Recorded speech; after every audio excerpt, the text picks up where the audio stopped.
Família, atenção! Uma verdadeira bomba agora estoura no colo do barbudo. A situação ficou feia, degradante para esse larapiano. Antes da início a matéria, já peço a você que está chegando do outro lado aí, já vai deixando aquele like, vai comentando se o áudio tá bom, se a imagem tá boa, se você foi notificado ou notificada, porque essa live é uma das mais importantes que eu irei fazer aqui. Enquanto a PGR denuncia Bolsonaro por tentativa de golpe, que acaba de sair nesta terça-feira, agora, a notícia de agora. É inacreditável, família. Eles querem prender Bolsonaro, em contrapartida, um quarto secreto é encontrado no poder do barbudo. E a gente vai mostrar aqui tudo que estava lá dentro desse quarto secreto. O barbudo, sim, tem que voltar para a prisão de onde ele nunca deveria ter saído. Sejam mais do que bem-vindos a mais esta live aqui. Já peço a você aí que está do outro lado, já vai chegando aí, família, dando o dedo no like. Comenta aí se o áudio tá bom, se a imagem tá boa. Senta o dedo no like aí, porque temos informações precisas e contundentes para trazer para vocês nesta noite. A situação, o tempo fechou, família, é isso mesmo. A pior notícia que o barbudo poderia ter recebido, ou melhor, o mascarado, ele acaba de receber agora. O clone, o sósia, chame de como você quiser. A pior notícia, tanto para ele quanto para o cara que não pode pentear o cabelo. É os dois, família. Tanto o barbudo quanto o cara que não pode pentear o cabelo. A situação ficou pesada. Os ratos estão loucos. Deu a louca nas ratazanas de Brasília. Tem rato subindo a cerca, tem rato pulando, rato peludo, rato sem pelo. O negócio ficou degradante.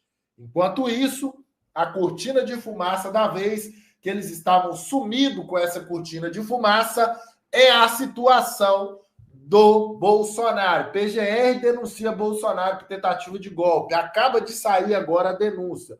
O procurador Paulo Gonetti acusa outras 33 pessoas em virtude do que seria uma tentativa de ruptura institucional no país.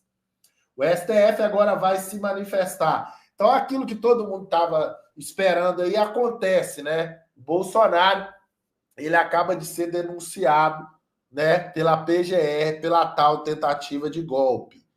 Eles querem porque querem prender Bolsonaro. Se prenderem Bolsonaro, preste atenção, se prenderem Bolsonaro, o Brasil vai parar, hein? Não diga que eu não avisei. Prendem Bolsonaro e vocês verão a bagunça que vai acontecer nesse país. O povo já está pelas gargantas, ó. O povo já está por aqui. Não tem ninguém mais querendo saber desse desgoverno. Então, preste atenção, porque a matéria é pesada. Encontraram o quarto secreto. Ah, papai, o barbudo. Ai, ai, ai. O quarto secreto do mascarado. Preste atenção, família. Encontraram o quarto secreto do mascarado. É isso mesmo. Tinha muita coisa lá dentro do quartinho. A canja está desesperada. Os gastos milionários agora vão cair por terra. Ah, papai! Os gastos da esbanja vão cair por terra, família. Eu tenho avisado aqui que o Gambá vai usar a pulseira de prata. Preste atenção, família. Os dias do Gambá estão contados. Os dias do Gambá estão contados. O Gambazão vai voltar a usar a pulseira de prata. O Brasil vai voltar a entrar nos trilhos novamente. Preste atenção, gente. Meu Deus do céu, o povo está distraído. O apito final foi dado. O máscara foi pego. Dentro do é o quarto secreto do Larápio. A gente vai mostrar para vocês aqui já já. Antes, vamos entender o que está acontecendo. Entra comigo na matéria aqui, porque bombou, saiu agora a denúncia da PGR. Vamos ouvir aqui. A PGR, então, denunciou Bolsonaro, na minha concepção, mais uma cortina de fumaça. Vamos ouvir aqui, na sequência a gente volta falando do quarto secreto do Larápio. Vamos lá. PGR denuncia Bolsonaro por tentativa de golpe. Polícia Federal indiciou PGR denuncia Bolsonaro por tentativa de golpe. Polícia Federal indiciou o ex-presidente mais 36 pessoas em virtude do que seria uma suposta tentativa de ruptura institucional. O Procurador-Geral da República PGR, Paulo Gonetti, denunciou Jair Bolsonaro, nesta terça-feira, 18, por suposta tentativa de golpe de Estado. Conforme o documento da PGR, o ex-presidente foi o mentor do que seria uma ruptura institucional no país. Agora, o Supremo Tribunal Federal STF julgará a acusação feita pela PGR. Estima-se que haja um veredito em outubro deste ano. Outras investigações, como as relacionadas ao suposto desvio de joias e a fraude nos cartões de vacina, devem ser tratadas separadamente. Indiciamento de Bolsonaro pela PF antecedeu denúncia da PGR. Em novembro de 2024, a Polícia Federal PF indiciou Bolsonaro e mais 36 pessoas, em um relatório de mais de 800 páginas. De acordo com a PF, os indiciados atuaram em 6 grupos. Núcleo de Desinformação e Ataques ao Sistema Eleitoral. Núcleo responsável por incitar militares a aderirem ao golpe de Estado. Núcleo Jurídico. Núcleo Operacional de Apoio às Ações Golpistas. Núcleo de Inteligência Paralela. Núcleo Operacional para Cumprimento de Medidas Coercitivas. Leia também, em defesa do crime, reportagem publicada na edição 256 da Revista Oeste. Agora preste atenção, família. Preste atenção aqui que o Bolsonaro se pronunciou. Já, o quarto secreto do Larápio. Nós vamos mostrar aqui esse quarto secreto e você vai entender tudo que está acontecendo. Mas vamos ver aqui, ó. Bolsonaro acredita que já tem voto suficiente para aprovar a anistia na Câmara. Veja o que o Bolsonaro fala de toda essa patifaria aí. Ele responde na lata também, um jornalista da CNN. Vamos ouvir. Senado Federal, onde participou de um almoço com a bancada da oposição. Vamos ver. Ligou para mim e falou o seguinte: que golpe é esse que o Mossad não estava sabendo? Eu acho que resume tudo que está acontecendo. O senhor está tranquilo, presidente? O senhor está tranquilo, presidente? O senhor está tranquilo, senhor presidente do país? Olha para minha cara, o que tu acha? Eu não tenho nenhuma preocupação com as acusações. Zero. Zero. Em relação ao almoço como senadores, trataram, qual... A palavra o Marinho aqui. Foi uma conversa. Convidamos o presidente toda terça-feira aqui. A oposição se reúne. Vamos iniciar um novo ano legislativo aqui. Porque o presidente, como o maior líder da direita no país, veio conversar com a posição de direita aqui no Senado da República, né? Para tratarmos das pautas que interessam a população brasileira, mas também que interessam ao nosso grupo político.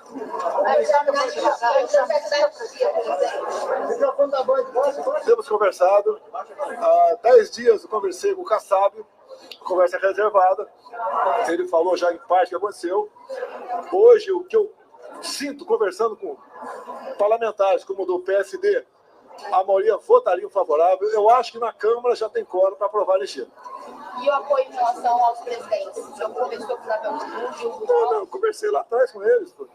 O Hugo Mota tem dado declarações, recebeu aquela senhora com 6 filhos, o mais velho de 10, o mais jovem de 10 meses, cujo marido condenado a 14 anos está foragido, talvez esteja na Argentina. Isso eu te pergunto, essa punição é justa? Essa dosimetria é justa? 14, 17 anos de cadeia? Aquela senhora do batom, com 17 anos de cadeia, com 2 filhos pequenos. É justo isso? A intenção dela é dar um golpe de Estado? Alguém estava armado ali para mudar o Estado Democrático de Direito? Não. Eu pergunto para vocês, se eu estivesse aqui dia 8 de janeiro, onde vocês acham que eu estaria agora? Comprometer os presidentes, comprometer faltar? Não, eu conversei com eles, cumprir o regimento. Se conseguir a assinatura para urgência, é votado o requerimento, e se for aprovado, entra em pauta. Eu não fiz um pedido específico. O pedido é seguir o regimento e, como o próprio Hugo Mota disse, nós não podemos ignorar a pauta do maior partido aqui da Câmara. Com o Hugo Mota e o Davi Alcolumbre fica mais fácil? Eu, Senado aqui, com o Marinho aqui. Não, mas os dois, o Hugo Mota e o Davi Alcolumbre, ficam mais fácil de aprovar? Não, eu acho que não vai ter dificuldade de botar em pauta. A nossa preocupação é botar em pauta, né, e arranjar votos para isso. O presidente apenas não obstrui. O senhor vai ter presidente? Olha, a proposta que está lá não tem meu nome. 8 de janeiro, eu não estava no Brasil. Então, quem participou dos atos de 8 de janeiro. A anistia o seu caso, a condenação do senhor na justiça eleitoral. As duas condenações. Por que eu estou inelegível pela justiça eleitoral? Por ter se reunido com embaixadores? Eu não me reuni com a traficante do Morro do Alemão, igual o Lula fez lá atrás. Tá? A outra, porque discursou no 7 de setembro, eu usei os meios do 7 de setembro para angariar, falar para eleitores, acabou de se entregar a faixa e fui para o carro de som do senhor Malafaia e falei com o povo. Isso é motivo de inelegibilidade ou eles querem negar a democracia, me proibir de disputar a eleição? Estão comendo o quê? A pesquisa hoje já me dá 5% na frente do 9 dedos. Dá, inclusive, a dona Michele na frente dele. É sinal que ele está derretendo, é incompetente. O povo está sofrendo. Está vendo que tem que mudar. Trocaram, né? O TSE trocou e o povo está vendo que não deu certo. Presidente, o presidente Lula tem clima para aprovar a anistia e mudança na lei da ficha limpa? Tem clima aqui? A lei da ficha limpa está sendo usada para beneficiar a esquerda e perseguir a direita. Olha, a Dilma foi caçada aqui. Acharam uma gambiarra, tornaram elegível. O Lula tiraram da cadeia ele, anularam os 3 processos, que tinha 2 já se tornariam inelegíveis e foi disputar a eleição. Olha, Sérgio Cabral está elegível. O que eles fizeram que eu fiz? Justifica me tornar elegível porque me reuni com embaixadores. 2 meses antes, o Fachin se reuniu com embaixadores. E essa política é privativa do presidente da República. É negar a democracia, não deixar eu disputar. E o que eu vejo? Se eu não tivesse tido os 2 fatos, talvez, né? Nunca fiz isso. Um papel meu caiu da minha mão, caiu no chão da rua, seria motivo para inelegibilidade também. E esperaram mudar 2 ministros do TSE para botar em pauta a inelegibilidade. Ou não foi? Isso recorreram, não estou julgado ainda. Não. Olha só. No dia de diplomação, um ministro passa perto do Alexandre de Moraes e fala: missão dada, missão cumprida. Ué, que missão é essa? Depois o ministro faz esse sinal. Se sou eu, seria para matar alguém. Lá não tem problema nenhum, 0 problemas. Um outro ministro diz: nós derrotamos o bolsonarismo. Se fosse o PT, tudo bem, mas o ministro não pode falar isso. Como ele derrotou? Ele fez o quê? E no dia, inclusive, me reuni com o embaixador, ele foi multado em R$20 mil no meu CPF. O partido não pode pagar, eu tive que pagar. Presidente, o senhor falando tudo isso sobre os ministros do STF, o senhor acha que, se houver a denúncia, a condenação já está dada? Não sei.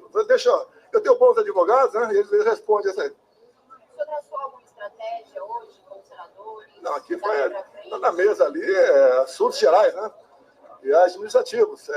A pauta deles, a preocupação, o marco temporal, a questão voltar do agronegócio, né? A pauta deles ali, cada um falou um pouquinho, porque é uma reunião com vários partidos, cada um dizendo um pouco do seu drama. Presidente, a acha que tem voto para anistia ou lei da ficha limpa? A anistia é uma coisa, lei da ficha limpa é outra. Tá? Nos Estados Unidos não tem lei da ficha limpa. Se tivesse, o Trump estaria inelegível. Mas e qual é a prioridade do senhor? Não tem, vai tocando. A prioridade para mim é anistia. Presidente, o senhor falou que acha para essas pessoas que estão presas, inocentes, cada segundo é uma eternidade. Presidente, o senhor falou que acha Imagine vocês aqui, a mãe aqui, e dormir e acordar sem um filho do lado. Você que é pai, como esse lá de Ji-Paraná, que veio aqui a esposa com 6 filhos, está pensando o quê? O tocante aos seus filhos. Como é que estão sendo a vida deles no dia a dia? Morreu um cara no presídio aqui. Por quê? O MP pediu 3 vezes a libertação dele. É justo isso que está acontecendo? Essas condenações absurdas? Nem traficante, nem mega corrupto, ninguém pega uma pena dessa. Ou se pegou, já está na rua logo pouco tempo depois. Presidente, o senhor falou que acha que tem voto para aprovar a anistia aos condenados no 8 de janeiro. Tá. O senhor acha que tem voto também para aprovar a anistia no caso do senhor, as condenações da justiça eleitoral? Não é anistia o meu caso. Meu caso é mudar a lei da ficha limpa. Deixa eu amadurecer um pouquinho mais. O pessoal está entendendo que a lei da ficha limpa é usada para perseguir a direita. Só isso. Vamos lá, presidente. Quantos votos no PSD tem para anistia? Não. Pergunta para o Kassab, pô. Preste atenção aqui agora. A PGR fez essa denúncia aí, né? Eles querem porque querem, de tudo enquanto é jeito, colocar a mão no presidente Jair Bolsonaro. Dá uma olhada nisso aqui, ó. Veja o que essa repórter vai dizer aqui, ó. Vamos ouvir. Agora, está acontecendo agora lá em Brasília. A denúncia acaba de ser protocolada no Supremo Tribunal Federal. Boa noite, assinante. Nós vamos fazer a leitura desse documento de aproximadamente 270 páginas, que acaba, portanto, de ser enviada ao Supremo Tribunal Federal e que apresenta aqui denúncia contra os investigados abaixo qualificados. Vou dizendo a lista para vocês. Fernando de Souza Oliveira, Felipe Garcia Martins Pereira. E segue a denúncia: Marcelo Costa Câmara, que era assessor do ex-presidente Jair Bolsonaro. Marília Ferreira de Alencar. Também recordo para você uma delegada da Polícia Federal que estava cedida e atuava no Ministério da Justiça. Mário Fernandes, apontado por diversas vezes no indiciamento apresentado pela Polícia Federal como um dos responsáveis, inclusive, aberto para essa conversa, mais ousados, inclusive com envolvimento no que diz respeito àquela minuta que foi feita do golpe de Estado. Segue a lista de denunciados pelo Procurador-Geral da República, Paulo Gonet. Silvinei Vasques, também denunciado aqui, portanto, o Silvinei Vasques, que é ex-diretor-geral da Polícia Rodoviária Federal. Todos esses que eu estou dizendo aqui apresentam o Procurador-Geral da República, no exercício da sua função, a denúncia nos investigados abaixo qualificados por infrações penais a seguir descritas. Ele vai continuar explicando a imputações e segue a lista do procurador. Há outros nomes aqui, e esses são militares que também estavam envolvidos, segundo já o inquérito apresentado anteriormente, finalizado pela Polícia Federal, na tentativa de golpe. Seriam eles: Ailton Gonçalves Moraes Barros, Alexandre Rodrigues Ramagem, vamos lembrar, Ramagem, que era o diretor-geral da Agência Brasileira de Inteligência, Almir Garnier Santos, falamos muito dele, comandante da Marinha, que teria sido o único que teria dito lá atrás que aceitaria deixar as tropas para a tentativa de golpe de Estado. Segue a lista: Anderson Torres, ex-ministro da Justiça, Ângelo De Nicoli, Augusto Heleno Ribeiro. Portanto, temos aqui também imputações contra o ex-ministro Augusto Heleno, Bernardo Romão, Carlos César Moretson Rocha. É uma lista bastante extensa aqui, com muitos militares. Cleverson Ney, segue diversos nomes, e entre eles eu destaco na página 2, Jair Messias Bolsonaro, segue outros nomes, mais uma vez o de Mário Fernandes, aparece Mauro César Barbosa Cid, estamos falando, portanto, de Mauro Cid, entre outros nomes, destaco ainda Walter Souza Braga Neto, que era o candidato a vice na chapa do ex-presidente Jair Bolsonaro. E segue aqui: integraram de maneira livre, consciente, voluntária, uma organização criminosa constituída desde pelo menos 29 de junho de 2021 e operando até o dia 8 de janeiro de 2023, portanto, até a data da invasão das sedes dos três poderes da República, segundo o Procurador-Geral Paulo Gonet. A denúncia acaba de ser... A denúncia, família, preste atenção, nada mais é do que mais uma cortina de fumaça pelo que foi encontrado no quarto secreto do Barbudo.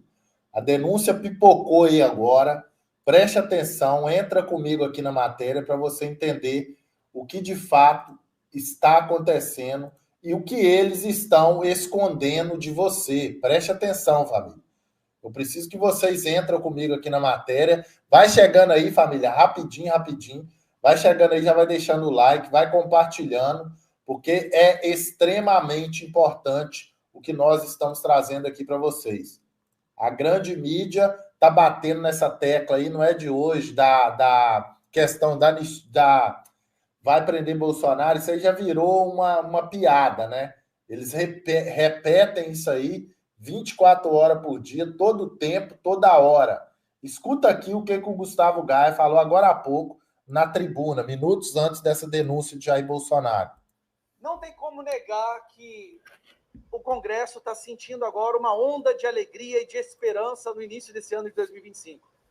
Um fenômeno que até agora eu não consigo entender exatamente o que está acontecendo, o que levou a essas mudanças drásticas na atmosfera do nosso Congresso, mas que nós temos que abraçar, sim, com toda força, com toda a garra, para tirar o melhor proveito possível. Mas eu não posso também deixar de me solidarizar com os colegas da bancada da esquerda, porque não deve estar sendo fácil esses primeiros 2 meses de 2025.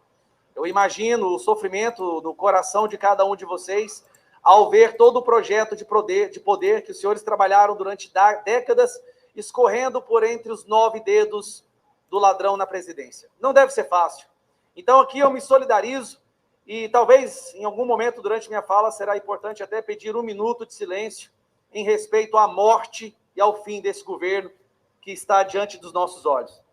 Mas o que aconteceu, gente?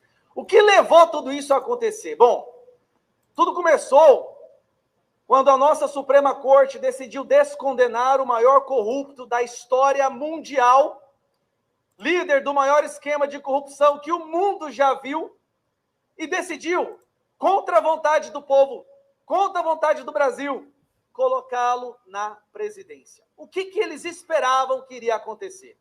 Eu fico imaginando, Ramagem, o desespero nas reuniões dos nossos ministros do STF, quando eles estão lá em volta daquela mesa de mogno de R$200 mil, com vontade de chorar, quando eles perceberam que colocaram na presidência um cara que é pior que o Biden, que está destruindo o Brasil, e que está jogando no lixo todo o plano deles de voltar o sistema aqui no nosso país. Mas vamos lá. Alguns fatores que contribuíram para o que está acontecendo e podem ter certeza, eu acho muito difícil esse governo chegar ao final. Primeiro, nós temos um governo que tem apenas 24% de aprovação, mesmo com a imprensa defendendo ele diariamente. Mesmo com um batalhão de Danielas Limas e Miriam Leitão, esse governo está morto, apenas com 24% de aprovação, o que qualquer um sabe já o torna inelegível. STF tornou o Bolsonaro inelegível, o povo está tornando Lula inelegível. Isso é bom demais falar isso aqui para vocês. Mas vamos lá. Primeiro ele vai lá, graças ao Sidônio, eu tenho que abrir uma aspas aqui, calma, que nós temos que agradecer o Sidônio. O Sidônio tem sido o craque do mês da oposição. Eu tenho que bater palmas para o nosso querido Sidônio. Obrigado, Sidônio! Sidônio teve a brilhante ideia de colocar o Lula para falar, para viajar o Brasil, para sair por aí falando, se tá caro, não compre. Aí eu passo esse recado para meus colegas da esquerda. Se o seu presidente está envergonhando vocês, troque o presidente. Dá tempo. Vamos lá. Depois ele fala que o povo não tem informação para reclamar do preço da gasolina. Ô, Sidônio, te amo, Sidônio. O povo não tem informação. O Lula está falando que o povo reclama da gasolina porque o povo é burro. Se tá caro, não compre. Eu acho que o Lula está criando um programa Come Zero. Está mudando o Fome Zero para Come Zero. Aí nós temos o problema da picanha subindo, do café, do leite, dos ovos, gente. Dos ovos. Aí o Lula vira e fala que o Brasil nunca esteve tão bem quanto está agora. Eu poderia até falar, tão bem meus ovos, mas não dá, porque os ovos estão caros demais. Nem comer ovo o povo está conseguindo mais. Ele falou que ia entrar o grosso. Não falou, pessoal? Ele falou, vai entrar o grosso. Eu só não imaginava que os ovos iam entrar junto. Continuando. Aí o aluguel está subindo, a gasolina disparando, o arroz, o feijão. Vem o escândalo do Pix. Depois nós temos a sugestão de ignorar a data de validade. Bom, para mim, a data de validade desse governo é que já passou.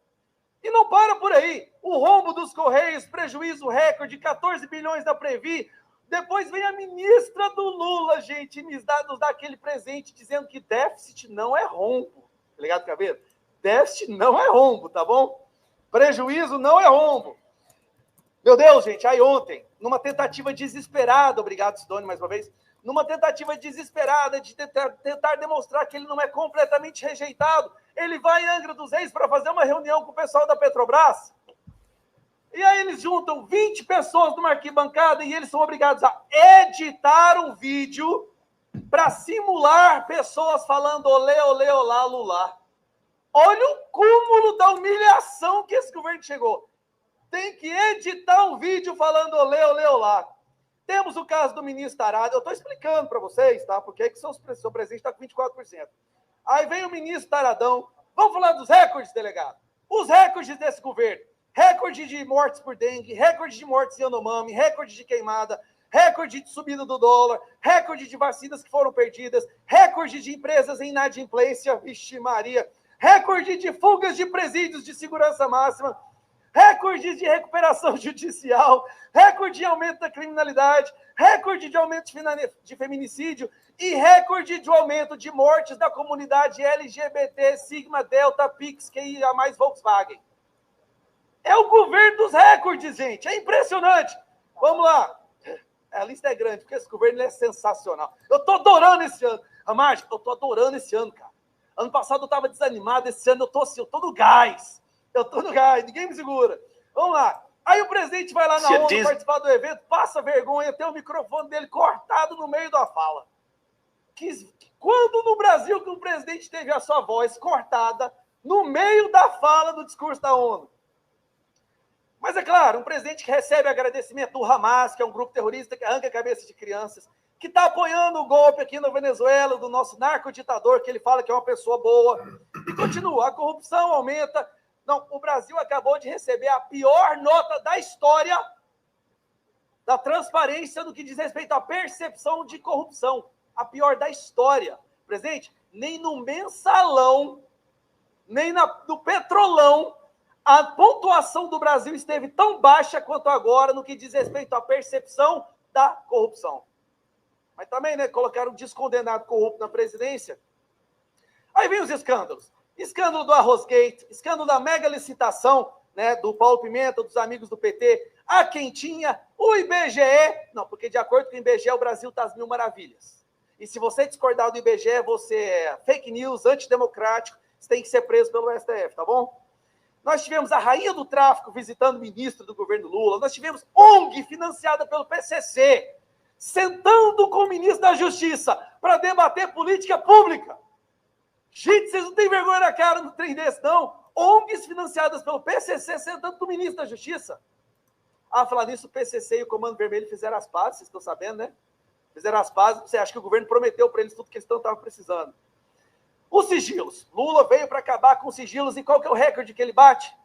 Alan Garcês, qual é o recorde? Recorde de sigilos. Em 2 anos, Lula conseguiu impor mais sigilos do que 4 anos do Bolsonaro. A maioria dos sigilos é o gasto da Janja. Ninguém sabe quanto que a Janja está gastando. Fizeram um cálculo aí, deu R$4.000 por hora. Por hora. Mas vamos lá. Mas ele conseguiu coisas impressionantes para o nosso país, né? Graças ao uso das emendas, da intimidação. Ele conseguiu colocar o Brasil com o maior imposto do mundo. Bom, qual é a consequência, presidente, de tudo isso que eu acabei de falar? Porque isso vai gerar uma consequência.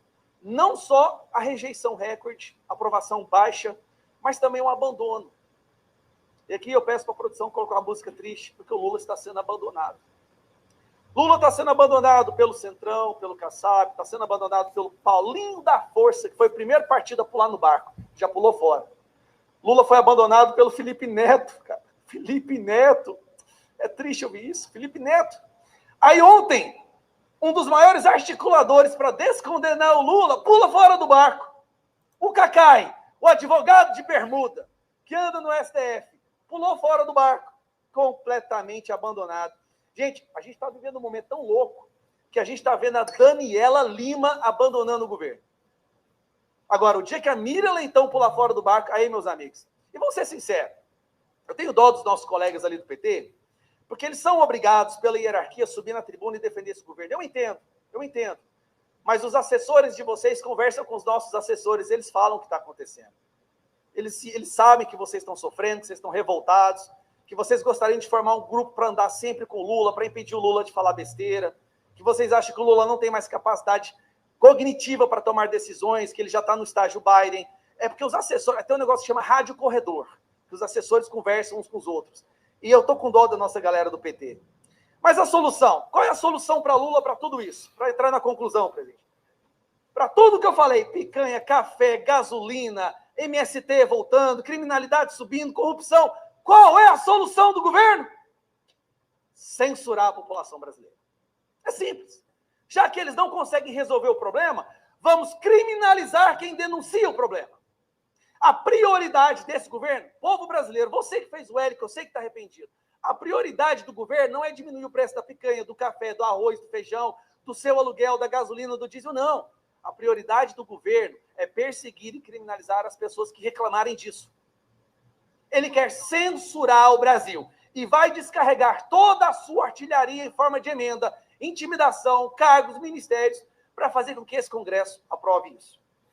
E, para terminar, hoje nós tivemos uma pesquisa maravilhosa que saiu mostrando que o Bolsonaro ganharia do Lula no primeiro e no segundo turno. Não só isso, a Michele Bolsonaro ganharia do Lula.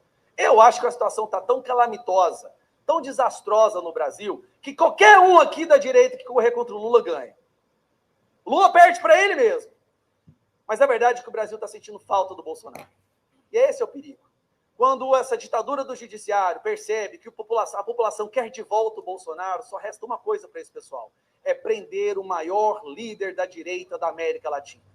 E essa semana o Brasil vai passar por uma das suas maiores vergonhas.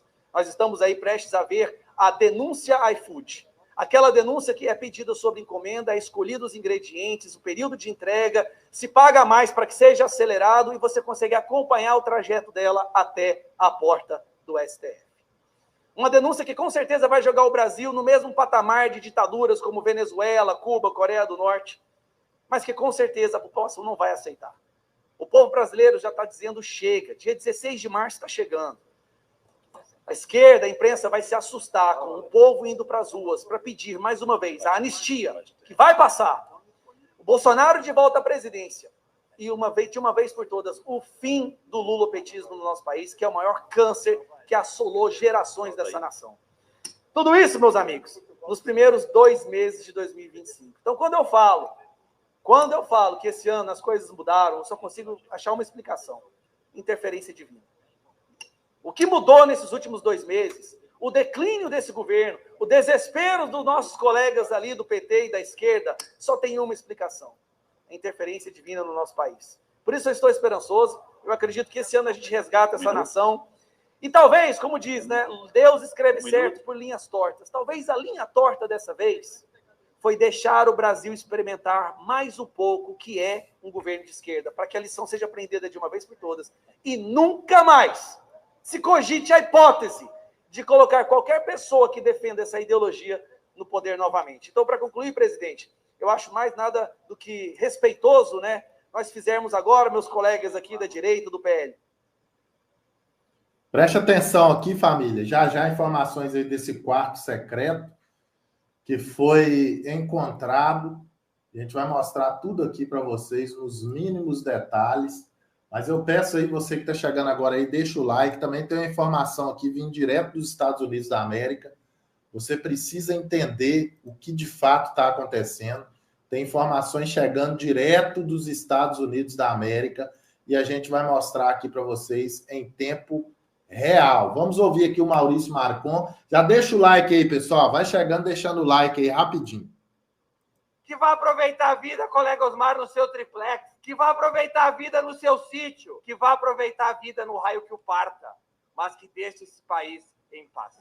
Existe um jargão popular, senhor presidente, que diz que quando um barco afunda, os ratos são os primeiros a pular do navio. Pois bem, tivemos nos últimos dias Felipe Neto abandonando o Luiz Inácio. Tivemos a Globo News, colega Osmar, abandonando o Luiz Inácio.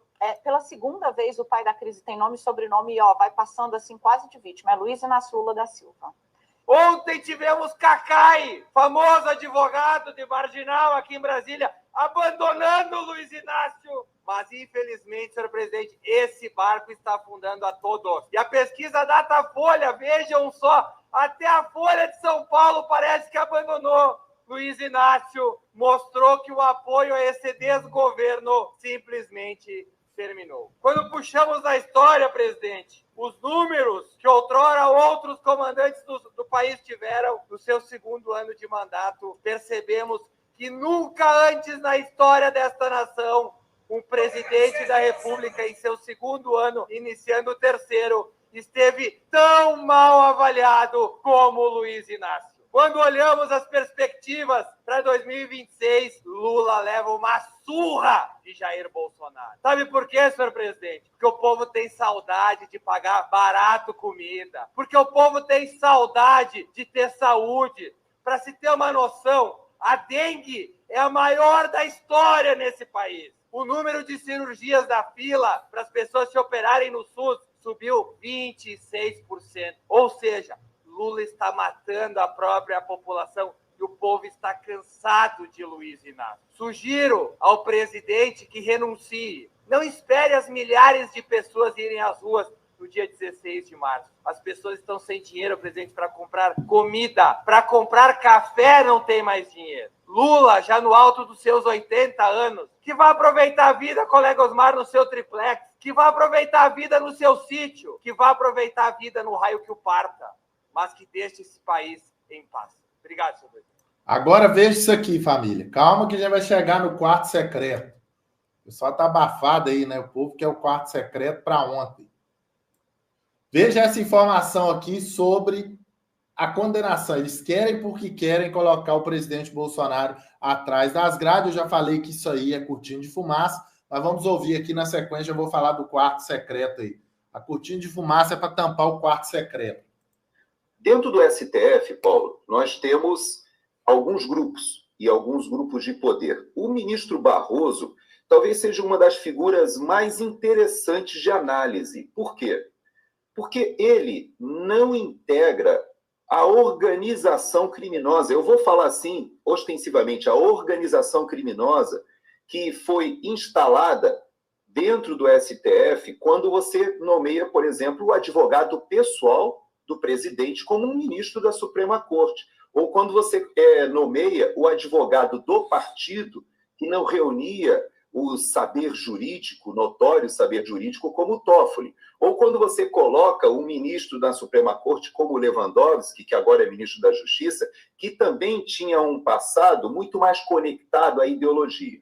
O Barroso, ele integra um outro tipo. Por quê? Porque ele, de fato, na minha opinião, inclusive, ele talvez seja o mais progressista, ideologicamente falando, dos ministros da Suprema Corte. Ele é alguém que defende as pautas progressistas, a Agenda 2030 da ONU, etc., dentro de uma visão ideológica da nova esquerda, do neomarxismo globalista.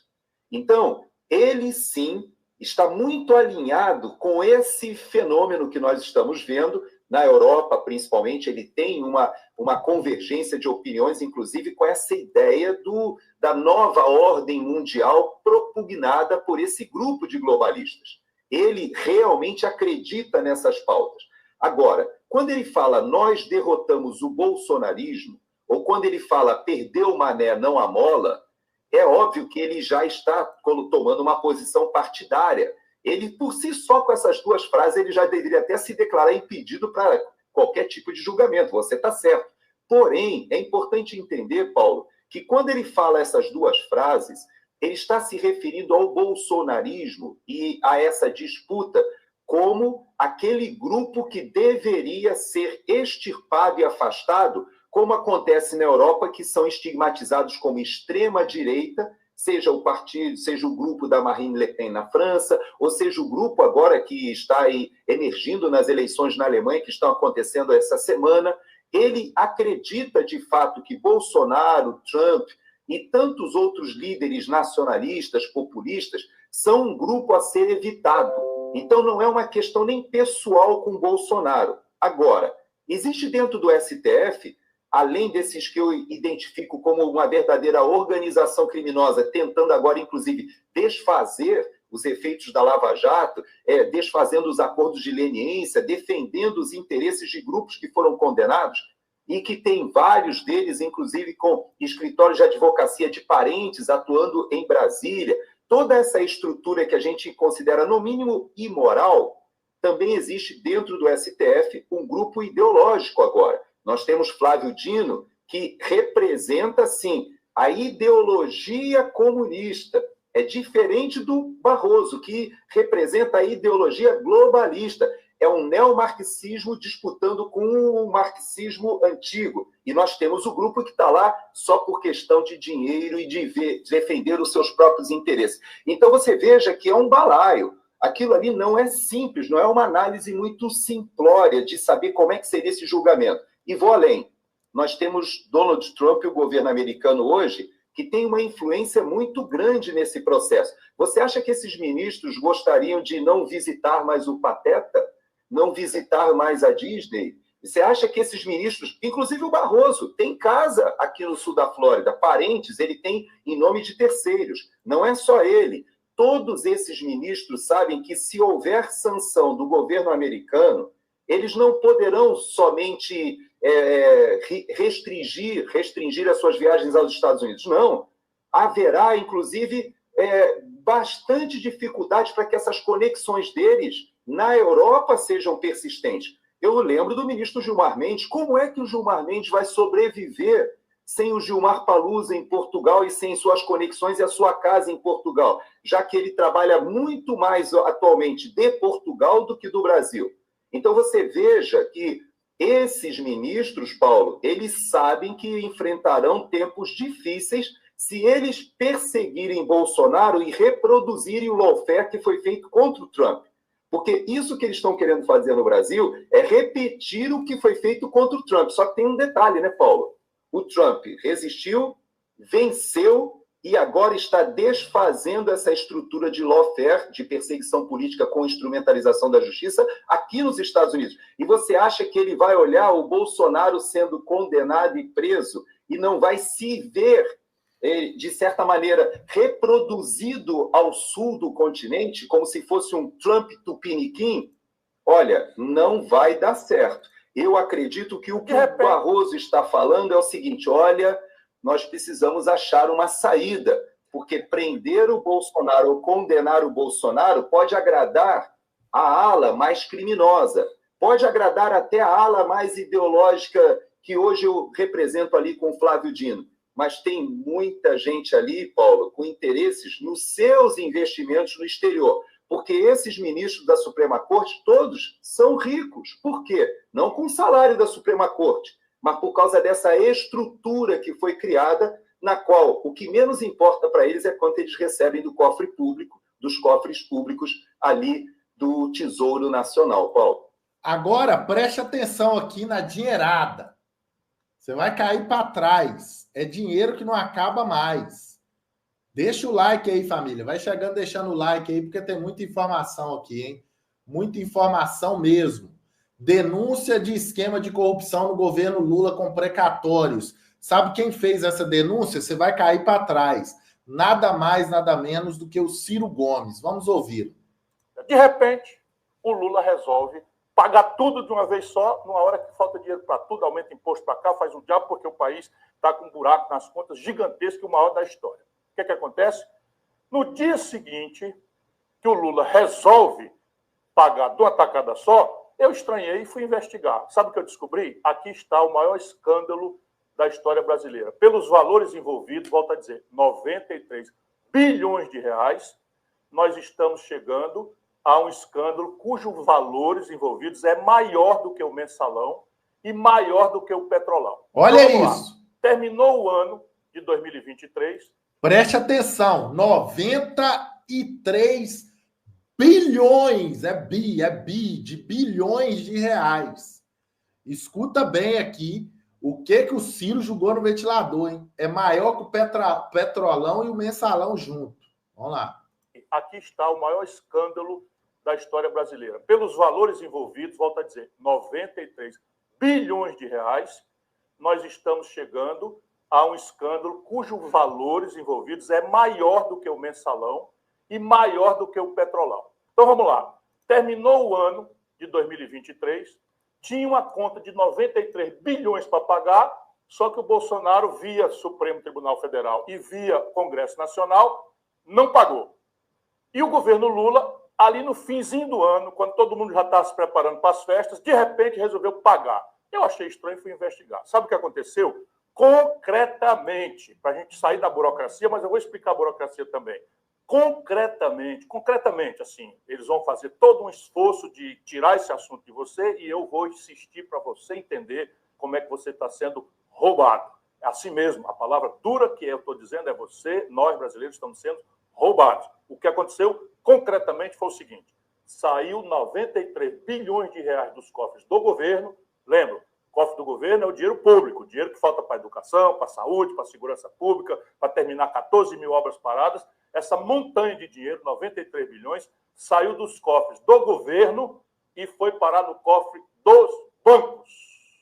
É assim mesmo. Se a gente pintasse o dinheiro e seguisse, ele saiu do cofre do governo e foi parar no cofre dos bancos. Como assim? Aí vem todo o processo burocrático, que, na verdade, é uma espécie de disfarce para acobertar, talvez, aquilo que eu vou repetir, seja a maior falcatrua da história. Pelos valores envolvidos, repito novamente, mensalão, petrolão, não dá 20, 30 bilhões de reais. Aqui nós estamos falando de, pelo menos, metade dos 93 bilhões. Agora eu vou explicar concretamente. O que é que aconteceu? Você, brasileiro, que tem um direito contra o governo, porque foi lesado pela Previdência, ou você que é um empresário que não pagar a fatura, não fizer a correção, você entra na Justiça. Passa 5, 6, 7, 8 anos e a Justiça finalmente lhe dá ganho de causa, com uma sentença que não tem mais recurso. Isto daí vira um precatório, ou seja, uma ordem judicial contra a qual não tem mais nenhum recurso, mandando o governo pagar. O que acontece? O Bolsonaro, a pretexto da pandemia, pegou essa montanha de dinheiro e deu um calote, via uma emenda à Constituição, com o estranhíssimo, para ficar numa palavra respeitosa, volto a dizer, silêncio do Supremo Tribunal Federal. Quando foi agora, em dezembro, no finzinho do ano, o Lula resolveu pagar tudo de uma tacada só. Como eu conheço as coisas e sei que isso aí tem uma coisa estranha, fui investigar.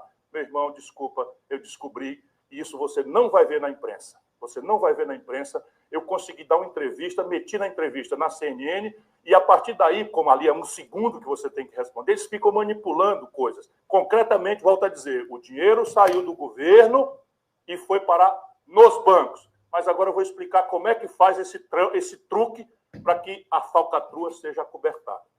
O Poder Judiciário recebeu esse dinheiro. Portanto, o governo não entregou direto para os bancos. O governo entrega para o Poder Judiciário, Justiça Federal, pagar os credores.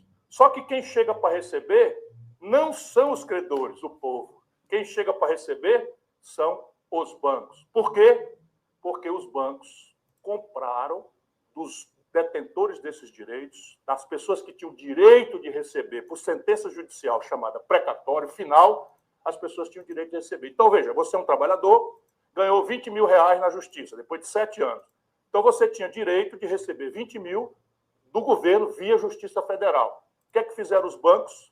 São poucos bancos, facílimo de descobrir, e o Ministério Público brasileiro está desafiado a perguntar para a Justiça Federal quem foi que ficou com esses valores. Então, o que acontece? Você tinha direito de 20 mil reais, deram um calote, você ficou, cadê? Não vou receber mais nunca, não tenho condição, e imediatamente chega o banco e diz assim, você tem aí um precatório, ou seja, o Caba já tem a informação lá da Justiça Federal, quem é que tem um precatório, para poder procurar. Já começa a falcatrua. Aí chega e diz, você tem o direito de receber 20 mil, calotearam, não vão te pagar mais nunca. Quer 10 mil? Eu te pago 10 mil no precatório.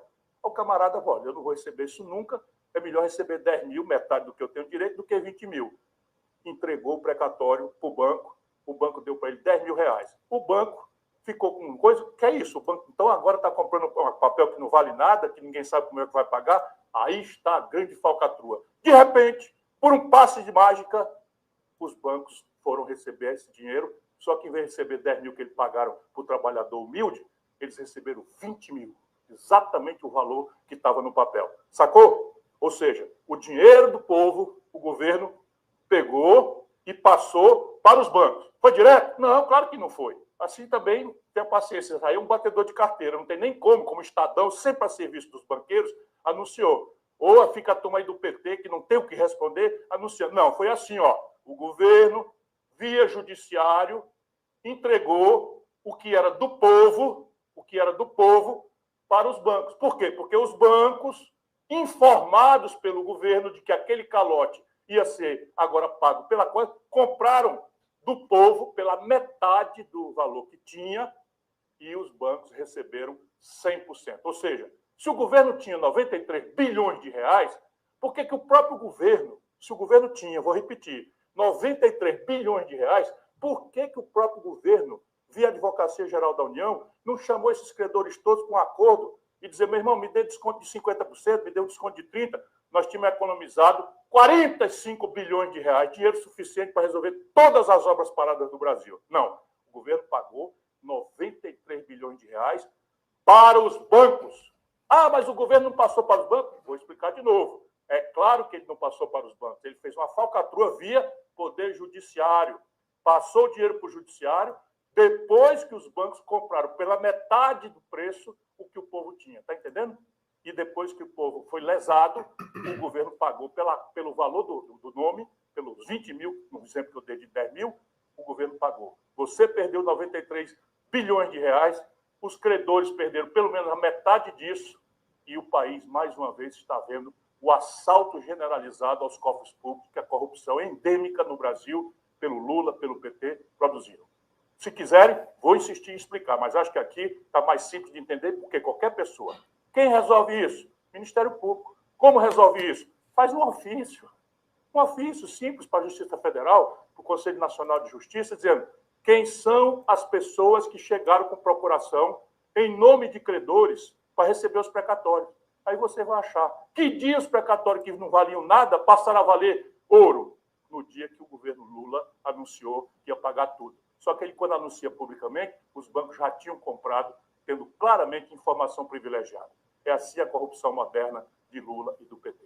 Então, resumindo, só aqui você fica sabendo assim, 93 bilhões de reais do povo brasileiro foram entregues pelo governo Lula aos bancos. Diretamente? Não. É claro que eles montaram um esquema para disfarçar isso. Ninguém faz corrupção passando nota fiscal. O que eles fizeram?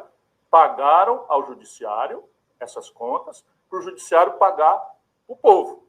Só que o povo já não era mais o portador dessa sentença, desses precatórios. Por quê? Porque já tinha vendido praticamente tudo para os bancos pela metade do valor, por um terço do valor, por um quarto do valor. Só o Ministério Público vai descobrir isso. Ou seja, o povo perdeu pelo menos metade desses 93 bilhões se tivesse sido desconto. Por quê? Porque na hora que o governo paga 93 bilhões cheio para os bancos só tinham pago metade desse valor para o povo. É assim que se assalta uma nação, é assim a nova corrupção do lulopetismo. Como resolver isso? Não me interessa politicamente quem aproveita e quem deixa de aproveitar. Eu estou fora dessa polarização.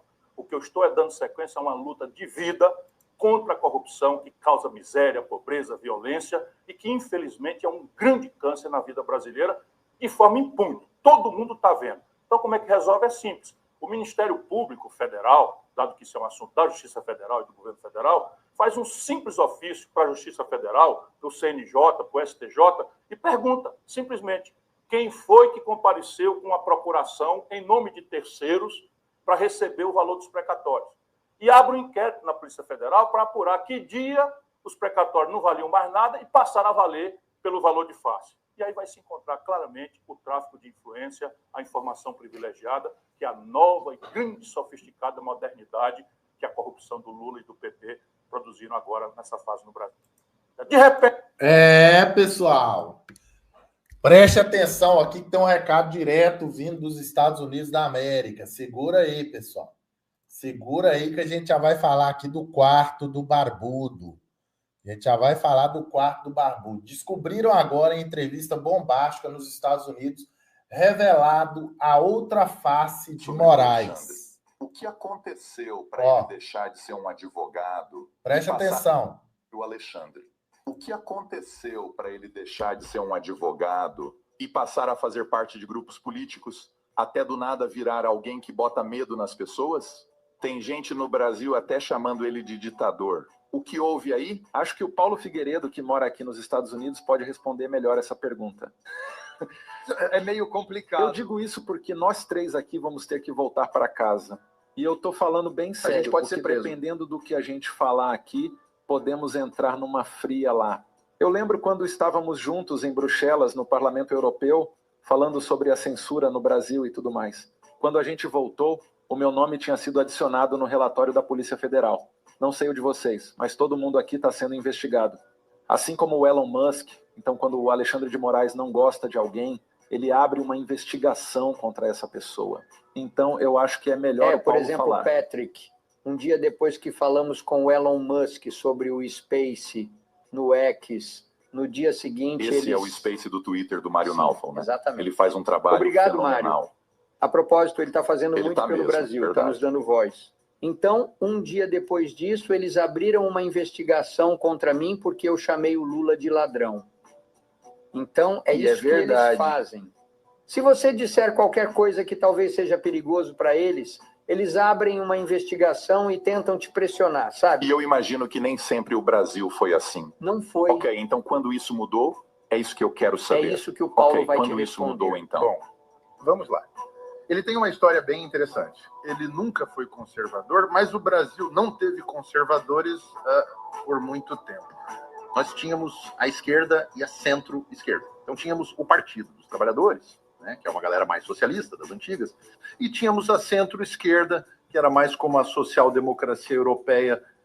Então, o Brasil foi alternando entre esses dois partidos por um tempo. Acho que podemos colocar um período desde o meu avô até o pai dele, e aí veio o pai dele e mudou tudo. O histórico dele é que ele era, como se diz, secretário de segurança. Era de segurança, né? Segurança pública no estado. Tá falando de Moraes. E aí, quando a Dilma Rousseff sofreu o impeachment, ele foi chamado para ser o ministro da Justiça para o vice-presidente da Dilma, que depois se tornou presidente, um senhor chamado Michel Temer. Então, é isso. Ele foi nomeado pelo Michel Temer, que era um cara mais do centro, para ser o juiz do Supremo Tribunal. Pode procurar o Michel Temer, por favor. Mas uma coisa muito interessante é que, naquela época, o Partido dos Trabalhadores pediu o impeachment dele. Eles tentaram, de todo jeito, evitar que ele se tornasse um juiz do Supremo Tribunal. Eles realmente eram muito contra. Mas em 2019, o cenário dá uma mudada. O Jair Bolsonaro foi eleito em 2018, mas ele assumiu o cargo em 2019.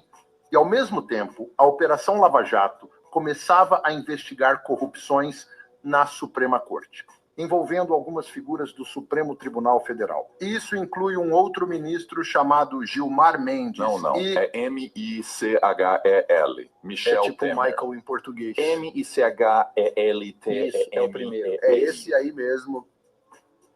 Então, esse cara é o vice-presidente da Dilma. Mas ele está no centro, né? Ele é do centro. Mas então, espera aí, rapidinho. Vamos ficar um pouco em 2019. Alguém no Brasil, do nada, acordou preocupado com o Alexandre de Moraes em 2019? Eu diria que a maioria de nós apoiava ele. A gente nem sabia quem estava ganhando. Não, mas o que eu estou falando é que a maioria apoiava ele como juiz da Suprema Corte. Porque a gente não considerava ele um tirano ainda. A gente não sabia que ele era um psicopata. A gente ainda não sabia. Na verdade, é isso que os psicopatas fazem. Tem um monte de vídeos dele dizendo que o PT é corrupto, que a esquerda criou a corrupção no nosso país, essas coisas. São vídeos antigos dele que estão por aí. É isso que eu estou querendo dizer, que ele era conservador, ou pelo menos acho que não chegava a ser conservador, mas ele se opunha aos partidos da esquerda. Isso. Tem uma coisa no Brasil que a gente gosta de chamar de teatro dos Césares. Por décadas, a gente acreditou que existia uma esquerda e uma direita. Mas a verdade, como Paulo disse, é que só existe a esquerda. Dois partidos onde um está mais para a esquerda do que o outro. Um é o PT, o Partido dos Trabalhadores, e o outro o PSDB, que é o Partido Social Democrata. Então, o que esses caras queriam era alternar o poder entre eles pelo maior tempo possível.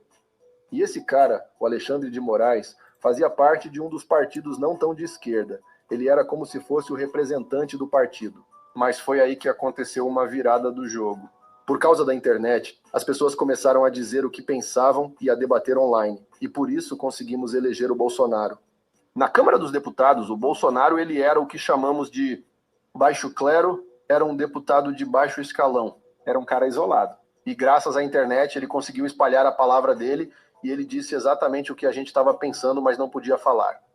E aí as pessoas começaram a seguir ele aonde quer que ele fosse. Ele ia para um aeroporto e apareciam milhares de pessoas só para carregar ele no ombro.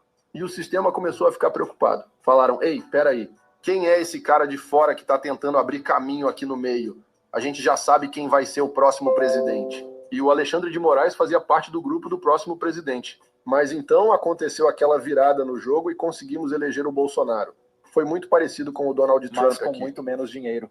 Né, a gente não tinha quase nada de dinheiro, foi só com o nosso trabalho duro. Na verdade, só para prestar contas, o meu pai não gastou nem $1 milhão na campanha dele em 2018. E eu estou sendo muito conservador. Eu diria, sei lá, talvez metade desse valor. Mas de verdade, foi um fenômeno, foi realmente um fenômeno. Mas deixa eu perguntar, o seu pai já conhecia ele antes de ser presidente? Isso. Eu acho que não. Antes de ele ser presidente, não, tudo bem.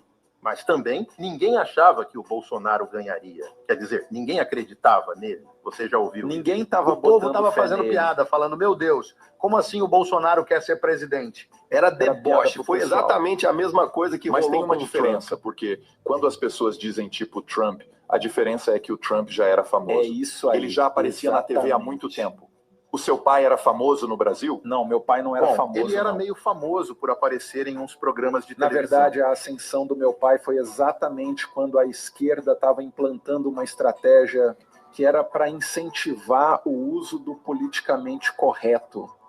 Então, o meu pai foi acusado de ser racista, nazista, fascista, homofóbico. Isso tudo antes de concorrer? Isso, antes de concorrer. E por causa disso, ninguém estava dando muita bola para o meu pai.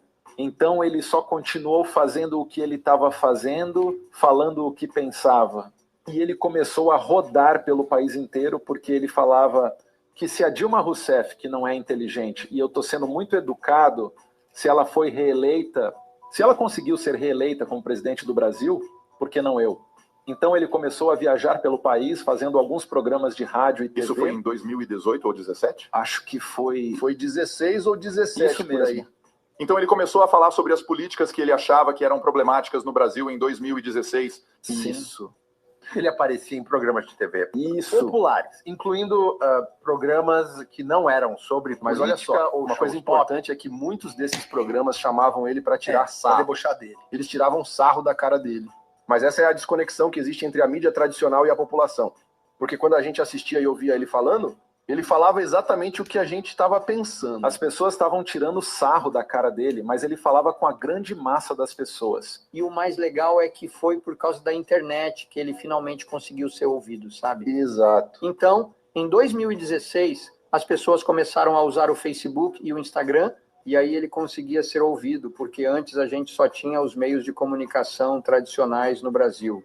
E eles nunca colocaram ele como sendo uma boa pessoa. Certo. Então, naquela época, ele estava meio que agindo nos bastidores. Ninguém estava prestando atenção, né? Ele é um Zé Ninguém nessa época, entre 2016 e 2018. As pessoas conhecem ele, sabem quem ele é, mas ele não está na linha de frente. Não tem nenhuma ameaça, nenhum sinal, tipo, alguma vez que ele roubou ou quando ele fez alguma outra coisa, ainda não tem nada. Isso. Certo. Então, o que acontece em 2020 com ele, agora que o Bolsonaro é o presidente, agora ele está lá. Ele venceu de 2019 até 2022. O que acontece com ele agora, a portas fechadas? Então, em 2019, quando o Bolsonaro foi eleito, ao mesmo tempo, a Lava Jato começava a investigar juízes do Supremo Tribunal. Então, no começo... O Lula ainda não tinha sido preso, né? Ou já ainda não tinha sido. Ele ainda passou 520 dias na cadeia. Deveria cumprir 10 a 12 anos, mas cumpriu 520. Mas naquela época, a Operação Lava Jato estava começando a investigar o judiciário. Mas aí aconteceu uma coisa. O judiciário fez um negócio muito interessante. Bob, puxa a Operação Lava Jato. Continua, por favor. Eles fizeram uma coisa muito, muito interessante. Eles decidiram... Bom, na verdade, existe uma cláusula nos estatutos internos da Suprema Corte que diz que se um crime ocorrer dentro das dependências do tribunal, nós podemos abrir uma investigação por conta própria. É como um tribunal abrindo uma investigação, o Supremo Tribunal dos Estados Unidos tem a mesma estrutura. Isso. Então, eles podem abrir uma investigação. Isso foi pensado para investigar crimes internos, tipo se alguém roubar a corte. Nos Estados Unidos, por exemplo, eles abriram isso para investigar quem vazou a revogação do Roe versus Wade, certo? Mas no Brasil eles disseram, bom, se as pessoas estão falando coisas contra nós na internet, e se a internet está em todo lugar, então ela está dentro das instalações do tribunal. Então a gente pode abrir uma investigação sobre essas pessoas que estão tentando difamar o Supremo Tribunal. E aí eles começaram a censurar artigos, inclusive o artigo de uma revista, e falava que um dos ministros do Supremo Tribunal estava envolvido em corrupção com uma construtora grande no Brasil. E eles censuraram isso. E esse foi o começo do que eles chamaram de CPI das fake news. Essa é a mesma investigação que foi aberta em 2019. Foi isso. Foi assim que começou. E esse projeto de lei ainda está aberto. Todos nós estamos sendo investigados. Já tem muitos anos. Há anos, até o Elon Musk está sendo investigado por esse projeto. É verdade, ele está. O Michael Schellenberger está sendo investigado lá também. Enfim, todo mundo. E eles emitiram medidas, mandaram algumas pessoas para a prisão, mas por enquanto é só um projeto de lei. Ainda não é um processo. Ninguém foi acusado por 5 anos. Mas eles invadiram a casa das pessoas, confiscaram passaportes. Mas uma coisa que é interessante para os Estados Unidos é apontar que, ao mesmo tempo... Olha, o Elon Musk vai ser investigado por notícias falsas e obstrução no Brasil após uma ordem do Supremo Tribunal. Qual é a data disso, Isso Mauro? deve ter mais ou menos um mês. 2 semanas. Tá, então você está dizendo que isso foi em abril, tá? Isso foi há um mês. Ok, enquanto eles estavam falando isso, esse Alexandre, ele já estava manipulando tudo pelos bastidores ou ainda não? Bom, ele se tornou o homem mais poderoso do Brasil por enquanto, e de longe. Porque, olha, essa é uma investigação interessante para os espectadores dos Estados Unidos também. Porque, ao mesmo tempo, nos Estados Unidos, principalmente a esquerda e o Deep State estavam discutindo como lidar com o problema da internet que o Nicolas mencionou. O Trump foi eleito através da internet e o Bolsonaro também foi pelo mesmo motivo. Também tivemos esses caras também e vários congressistas. Rolou uma mudança drástica no Partido Republicano. Também rolou o Brexit, tivemos aquilo na Hungria. Enfim, aconteceram todas essas mudanças ao redor do mundo. Então foi como se a elite política começasse a ver o que eles poderiam fazer para mudar isso.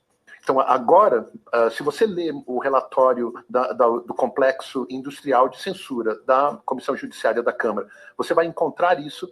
Lá está registrado que a administração Biden estava tendo discussões com as empresas de mídia social sobre como fazer para censurar e moderar determinados tipos de opinião extremistas. E podem acreditar, isso é um registro público, não é teoria da conspiração, nem nada assim, eu não gosto dessas coisas. Mas eles enviaram oficiais do FBI e do Departamento de Justiça para terem reuniões no Brasil com o TSC.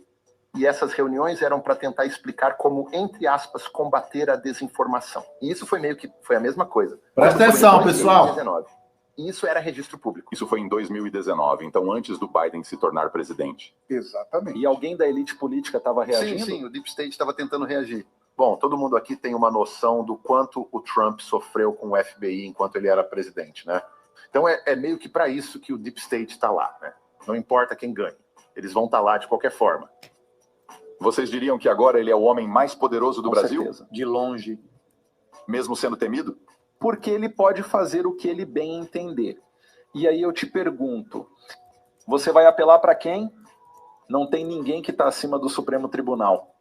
Se eles decidem uma coisa, todo mundo pode ver que beleza, isso não é a favor da Constituição, mas ele simplesmente não se importa. Ele não se importa com o que a lei diz, ele faz o que quer. Mas tudo bem, isso é ilegal. E agora, o que a gente pode fazer? Esse é o problema, é por isso que a gente está aqui. Eu não estou super feliz aqui debatendo sobre as questões internas do Brasil, mas pelo menos estamos alertando nossos amigos aqui nos Estados Unidos para eles se prevenirem e não deixarem esse vírus brasileiro chegar aqui. Mas essa é a parte mais difícil. Como a gente pode reagir contra alguém que faz isso de dentro do Supremo Tribunal? Pois é. Por exemplo, durante as eleições presidenciais, o pai dele, Bolsonaro, não estava autorizado a fazer lives da própria... como chama mesmo, a casa governamental que ele estava morando. Residência oficial. Isso, a residência oficial. Isso também aconteceu com o Trump. Sim, eles fizeram isso com o Trump também. Por exemplo, na eleição, eu publiquei um vídeo dizendo que se o Lula fosse eleito presidente, ele com certeza um vídeo de brincadeira sobre o aborto. E também iria legalizar as drogas, e eu recebi uma multa de cerca de $10 mil porque eu tinha feito isso. Agora, neste momento, a gente tem 2 ministras mulheres que foram nomeadas pelo Lula depois da eleição, e as 2 apoiam o aborto. Então, o Supremo Tribunal começou a votar sobre o aborto. E eles também estão falando sobre drogas. Então, eu estava certo. E mesmo assim, eu fui multado por isso. $10 mil? E quem vai... 10 mil. E a quem eu vou recorrer? Mas vamos continuar no Alexandre de Moraes. E eu sei que vocês não querem falar disso porque vão voltar para o Brasil e ele não quer voltar. Ei, mas aqui eu vai quero uma voltar pergunta. sim. Ele quer voltar sim. Vamos Acho acreditar. que entendi o que você está querendo saber. Como que o Alexandre... Se você, como eu, está dormindo mais tranquilo... Preste atenção aqui, família. Não esqueça, quem puder nos ajude aqui, família, através do Pix aí, para a gente viajar até o Rio de Janeiro, na maior manifestação fora Lula da história do Brasil. Vem comigo, entra comigo aqui na matéria, família. Preste bastante atenção, que eu preciso, eu já vou mostrar aqui essa denúncia grave e essa casa, esse quarto aí do Barbudo. Mas antes eu preciso mostrar aqui para vocês o que acaba de chegar direto dos Estados Unidos da América. Entra comigo aqui na matéria, pessoal.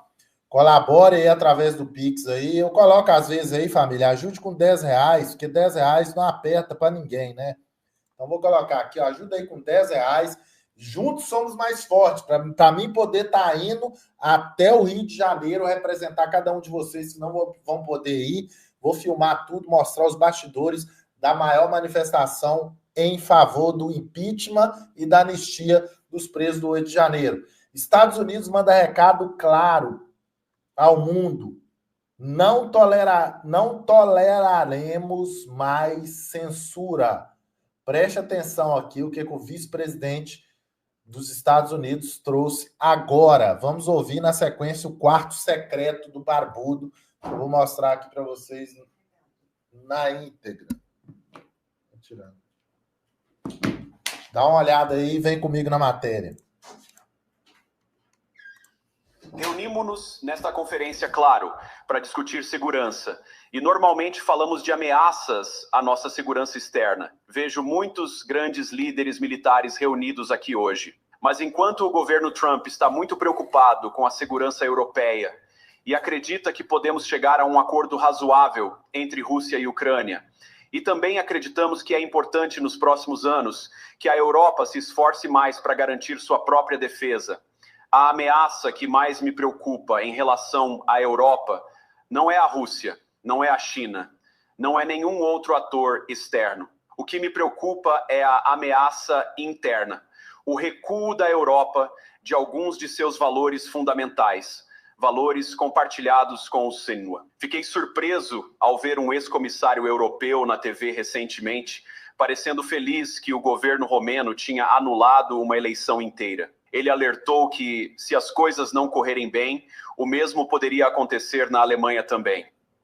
Agora, essas declarações arrogantes chocam os ouvidos americanos. Por anos, nos disseram que tudo que apoiamos é pelos valores democráticos. Da política na Ucrânia à censura digital, tudo é dito como defesa da democracia. Mas com tribunais europeus cancelando eleições, devemos questionar nossos padrões. E digo nossos, porque acredito que estamos no mesmo time. Precisamos fazer mais que falar sobre valores democráticos. Devemos vivê-los. Na memória de muitos aqui, a Guerra Fria opôs democracia a forças tirânicas. Pense no lado que censurou, fechou igrejas e cancelou eleições. Eles eram os mocinhos? Certamente não. E graças a Deus eles perderam a Guerra Fria. Perderam porque não valorizaram nem respeitaram as bênçãos extraordinárias da liberdade. A liberdade de surpreender, errar, inventar e construir. Não se pode exigir inovação ou criatividade, nem forçar o que pensar, sentir ou crer. E acreditamos que essas coisas estão certamente conectadas. Hoje, ao olhar a Europa, nem sempre é claro o que ocorreu com alguns vencedores da Guerra Fria. Em Bruxelas, comissários da UE ameaçam fechar redes sociais em crises ao verem conteúdo odioso. Ou aqui, onde a polícia faz batidas contra quem posta comentários antifeministas online. Olho para a Suécia, onde há 2 semanas o governo condenou um ativista cristão por queimar o Alcorão, o que levou ao assassinato de seu amigo. E como o juiz do caso observou de forma assustadora, as leis suecas que supostamente protegem a liberdade de expressão não concedem de fato, e cito, carta branca para fazer ou dizer qualquer coisa sem risco de ofender o grupo que mantém essa crença. E o mais preocupante é que olho para nossos amigos do Reino Unido, onde o retrocesso dos direitos de consciência ameaça as liberdades básicas dos britânicos religiosos. Há pouco mais de 2 anos, o governo britânico acusou Adam Smith Connor, um fisioterapeuta de 51 anos e veterano do Exército, do crime hediondo de ficar a 50 metros de uma clínica de aborto e orar silenciosamente por 3 minutos. Sem obstruir ninguém, sem interagir com ninguém, apenas orando silenciosamente sozinho. Após a polícia britânica avistá-lo e exigir saber pelo que orava, Adam respondeu que era pelo filho abortado anos antes com sua ex-namorada. Os policiais não se comoveram. Adam foi considerado culpado de violar a nova lei de zonas de exclusão, que criminaliza a oração silenciosa e ações que possam influenciar decisões a 200 metros de clínicas de aborto. Ele foi condenado a pagar 1.000 libras em custas judiciais para a acusação. Gostaria de dizer que foi um caso isolado, um exemplo maluco de lei mal escrita sendo aplicada contra uma única pessoa, mas não. Em outubro passado, há poucos meses, o governo escocês começou a enviar cartas a cidadãos cujas casas ficavam dentro das chamadas zonas de acesso seguro, alertando que até oração privada em casa poderia infringir a lei. O governo pediu que denunciassem suspeitos de crimes de pensamento. Na Grã-Bretanha e Europa, a liberdade de expressão recua. No interesse da comédia, meus amigos, mas também no interesse da verdade, admito que às vezes as vozes mais altas pela censura não vêm da Europa, mas do meu próprio país, onde o governo anterior ameaçou e intimidou empresas de mídia social para censurar a chamada desinformação. Desinformação, como por exemplo a ideia de que o coronavírus vazou de um laboratório na China, nosso governo incentivou empresas privadas a calar quem ousou pronunciar o que se revelou uma verdade óbvia. Então, venho hoje não só com uma observação, mas com uma proposta. E assim como o governo Biden parecia desesperado para silenciar opiniões, o governo Trump fará o oposto, e espero que possamos colaborar nisso. Em Washington, há um novo xerife na cidade, e sob a liderança de Donald Trump, podemos discordar das suas visões, mas lutaremos pelo seu direito de expressá-las em público, concordando ou não. Preste atenção, família. Preste atenção. Agora, chegamos ao ponto em que a situação ficou tão grave que, em dezembro, a Romênia anulou uma eleição presidencial, baseada em suspeitas frágeis de uma agência de inteligência e pressão enorme dos vizinhos continentais. Pelo que entendi, o argumento era que a desinformação russa tinha infectado as eleições romenas. Mas eu pediria aos meus amigos europeus que tenham alguma perspectiva. Podem achar errado a Rússia comprar anúncios nas redes sociais para influenciar eleições. Nós certamente achamos. Podem até condenar isso no cenário mundial. Mas se sua democracia pode ser destruída com alguns milhares de euros em anúncios digitais, ela já não era muito forte. A boa notícia é que acho que suas democracias são bem menos frágeis do que muitos temem. E acredito que permitir que os cidadãos se expressem livremente as tornará ainda mais fortes. Isso nos traz de volta a Munique, onde os organizadores baniram políticos populistas desta conferência. Bem, de novo, não precisamos concordar com tudo ou nada que as pessoas dizem. Mas quando líderes políticos representam um eleitorado importante, cabe a nós, ao menos, dialogar com eles. Para muitos do outro lado do Atlântico, parece que velhos interesses se escondem atrás de termos soviéticos como desinformação. Eles não gostam que alguém com visão diferente opine, vote de outra forma ou, pior, vença uma eleição. Esta é uma conferência de segurança e imagino que vieram preparados para discutir o aumento dos gastos com defesa nos próximos anos. Isso é ótimo, pois Trump deixou claro que acredita que os europeus devem ter um papel maior no futuro do continente. Ouve-se o termo partilha de encargos, mas cremos ser crucial numa aliança que os europeus se envolvam enquanto os EU focam áreas do mundo em grande perigo. Mas pergunto, como pensar em questões orçamentárias se nem sabemos o que estamos a defender em primeiro lugar? Já ouvi muito nas minhas conversas e tive muitas ótimas discussões com várias pessoas aqui presentes nesta sala. Ouvi bastante sobre do que precisam se defender e claro que isso é importante. Um pouco menos claro para mim, e certamente para muitos europeus, é o que exatamente vocês estão defendendo. Qual é a visão positiva que motiva esse pacto de segurança compartilhada que todos julgamos tão importante? Acredito que não há segurança se tememos as vozes, opiniões e a consciência que guiam nosso próprio povo. A Europa enfrenta desafios, mas a crise atual, que acredito que enfrentamos juntos, é uma que nós mesmos criamos. Se você tem medo dos seus próprios eleitores, não há nada que a América possa fazer por você, nem que você possa fazer pelo povo americano que me elegeu e elegeu o presidente Trump.